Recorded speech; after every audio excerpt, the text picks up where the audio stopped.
Il faut bien se représenter le canal à la fin des travaux de la construction du canal en 1684. Il n'y a pratiquement aucun arbre sur le canal. C'est surtout à partir de 1720 qu'on commence à avoir des réflexions sur cette manière nouvelle de valoriser en fait le domaine du canal en plantant des arbres sur ces berges. Et c'est à partir de 1767 qu'il y a une régie des plantations qui est montée en interne dans l'administration du canal, avec un personnel spécialisé qui va être recruté pour planter des arbres. Et donc on va planter quoi? On veut planter quoi en 1767? L'arbre qui rapporte le plus à ce moment-là, puisque ce sont des arbres de rapport hein, qu'on plante, ce sont les mûriers, pour la feuille qui va servir à nourrir les vers à soie et faire de la soie.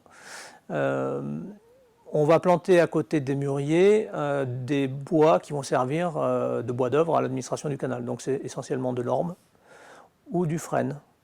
Et le problème du mûrier, dans les années 1767, les 5 ans, 67-73, on voit que le mûrier, il ne s'adapte pas trop bien dans ce milieu-là. Donc l'administration du canal va changer son fusil d'épaule et va remplacer le mûrier par des peupliers d'Italie. Puisque c'est un arbre à la mode, on en met partout, c'est un arbre qui a une croissance rapide et on peut l'abattre au bout de 25 ans pour le vendre et on replante autre chose. Et on voit le platane arriver en bois d'alignement. Alors le platane, il est cité par le comte Riquet de Caraman en 1774 dans un de ses mémoires où il préconise d'utiliser cet arbre comme un arbre d'ornement à côté des maisons éclusières. Et en 1825-30, comme on le choisit comme arbre d'alignement, il va devenir de plus en plus présent.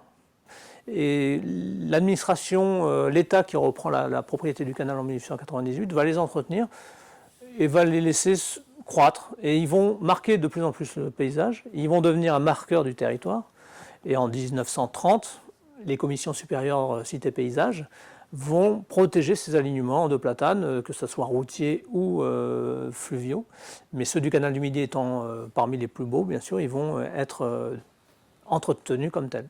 Et ça va devenir un des emblèmes du canal du Midi jusqu'à ce que le chancre coloré arrive et vienne jouer au jeu de quilles là-dedans.